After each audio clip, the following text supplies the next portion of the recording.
My name is Zach. I grew up in North Carolina. I was stationed in Virginia Beach my whole 14 years.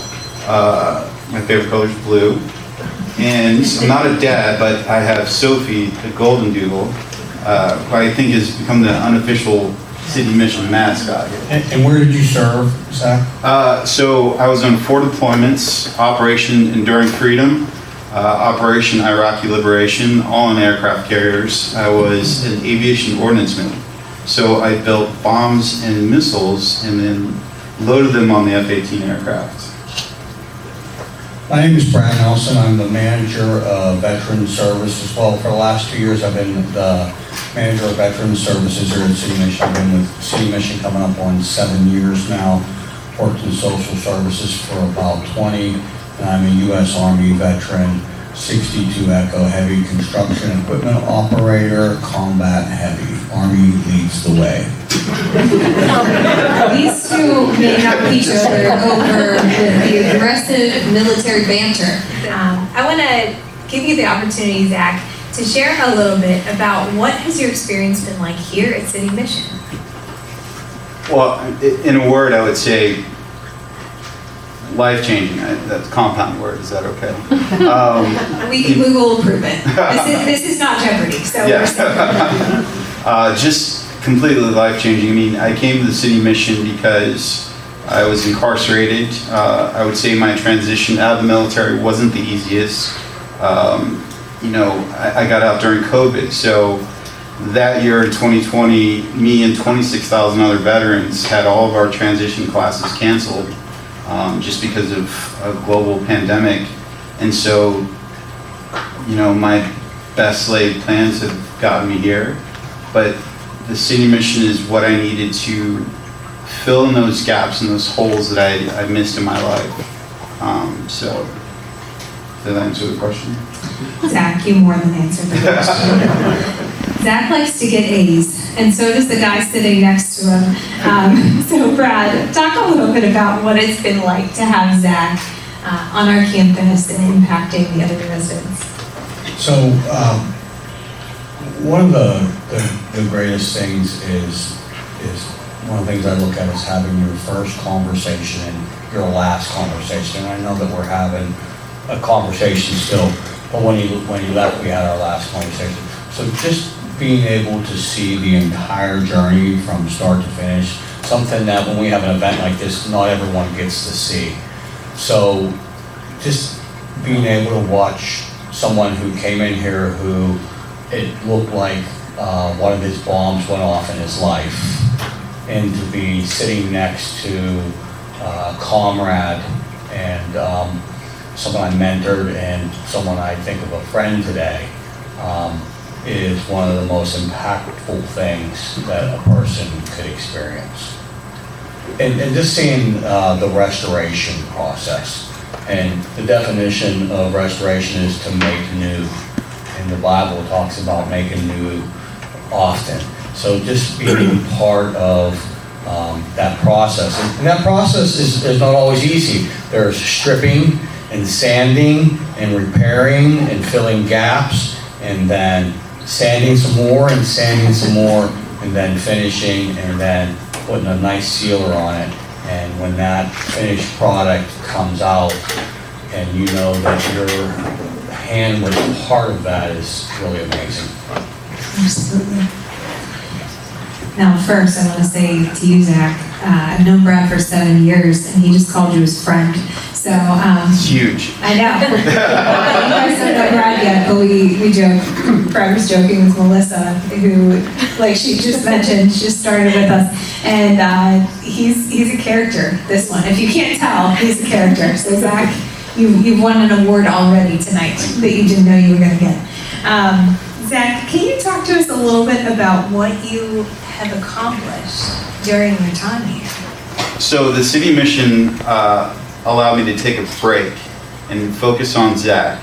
I wouldn't have been able to get a constructive hernia surgery because I would have been focused on work and everything else. And so, last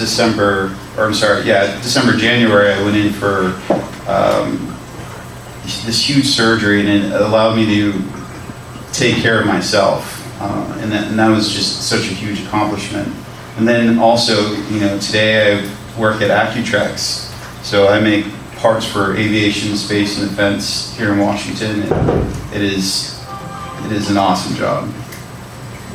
Well, and I think that they love you too, Yes. from what I understand. Yes. So Zach just didn't get a job, he got a job and has continued to impress them with his dedication and with the heart that he has and with the passion that you have for just doing great work. So you also made a couple of other accomplishments in these last couple months. Yes, so one, the city mission took me to work every day while I was saving up for a car. And so that in itself was such a huge blessing. And then on April 1st, I moved into a beautiful house right by the hospital with Sophie, and it's like a dream, you know, I still can't believe it. It's pretty amazing. And there have been a couple of other cheerleaders in your life encouraging you along this process. Talk to me a little bit about the staff impact on your time here. How much time do we have? I mean, eventually we'll have to go home, but I think we have some time for some talk. You know, every single staff member here just cares about the best for you. I mean, from the residential support staffs to our own CEO, just everybody's here for you. And that, you know, that was something that I was missing, you know, from the military is, you know, we're all one team and one unit. And I think the city mission goes above and beyond that calling. And then there's one very particular staff member, Diane. If you want the Webster definition of a good Christian is that woman. She took care of Sophie and fostered her while I was here, and an incredible friendship grew from that, and I don't know where I'd be without her. So in a lot of ways, you became a part of our family, and we became a part of your family. Absolutely. It was an amazing process to see Sophie come to our campus and just the joy that she brought alongside of Zach. It was like you guys were a dynamic duo that were separated at times, but together amazing. So to be able to watch the joy that came just from that process, to watch Sophie come in and kind of steal everyone's hearts, but also give people peace, right? Because oftentimes animals do that for us. They give us a sense of peace and home. And I love what has happened in that process. We're so happy that you have shared her with us and that you shared your story with us. Talk to me a little bit about what was the greatest challenge that you overcame during your time here at City Mission. I would say the greatest challenge was myself. I mean, you know, I had to, again, you know, my best laid plans got me here, so you have to take a step back and realize what's important in your life. And of course, you know, I always grew up in a family of faith, and that got waylaid with, you know, my life turning upside down. And to have that building block here and to grow from it, it's just been an amazing process for me. One of the things whenever we talked prior to coming up here tonight that came to my mind was two words. Number one, rebuild, which I like that you just used that. And we didn't plot this out, guys. This is a God thing. And then two, overcomer. Like, you really overcame so many things. I mean, when we look back at 2020, I think it'll be a year forever ingrained in our minds, right? That separation, that feeling like you've lost your way. You're separated from everyone. And you went through that time, and a time in your life where you were transitioning out of the military, out of what had been a career, a lifestyle, a family, a team, a unit. And then to lose all of that when we lost connection with everyone else in the world had to be terrifying. And then you overcame that after going through a really dark spell, to come out of that, to come here, to get dropped to City Mission, and then to find that direction again is really an amazing thing. but a true overcomer in that. Anything that I missed in that recap, or anything you want to share? You know, I think one of the greatest takeaways I had from the city mission is I hope that I'm blessed enough to be sitting in those chairs to continue what goes on here, because it's so vitally important. I mean, from firsthand perspective, you know, I couldn't imagine my life without this place. Pretty impactful time. I love what you want to give. And you have so much to give, not just here, but within the community, within your workplace, within your new housing, within the dog park community. I mean, I feel like Sophie and Zach, you guys are going to do amazing things. Brad, I'm going to turn the floor over to you for a minute. Can you talk to us a little bit about what is it like to watch these processes? What is it like to see someone like Zach go through and do the things that he's done? You know, one of the things that happens repeatedly in my position is we'll get someone through their journey, and at the end of it, they'll come and thank me. And I'll say to them, you've got it all wrong. And they're usually taken back about when I say that. And the same thing happened when Zach came and thanked me. And I said, listen, I want to tell you what really happened here. And I think that everyone in this room can relate to about what I'm about to say. And so here's what happened. Zach came here. He didn't know me from a can of paint.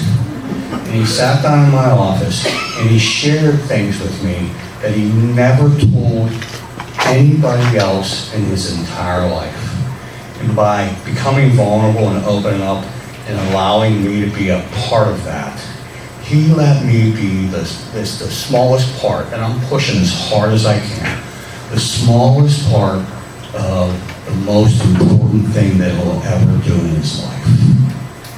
And it's me who should be thanking him. He shouldn't be thanking me. And that's what this is really about. And that's what the takeaway, and that's what watching someone do this, and why that's important. Here's why that's important. That's important because I believe the highest form of spirituality in the world is deriving joy from other people's successes, not my own. So this is really about him and what he shared with me, not so much anything that, if Zach got anything from me, it was purely by accident. What I got was to be in between that space. And that's what's so meaningful. If there's anything that you could share with someone who might say, I'm not sure what to do, or I'm not sure, maybe City Mission is the right place for me. Why would you encourage people to come to be part of this place, whether it be as a resident or a donor for any reason? I think the biggest part about City Mission is change. The pastor at my church last week said the biggest part of change is trust. So if there's somebody who needs help, I think the first step is just having trust. Trust the process, trust your faith. That itself is life-changing. Absolutely. Can I hear it for Zach? And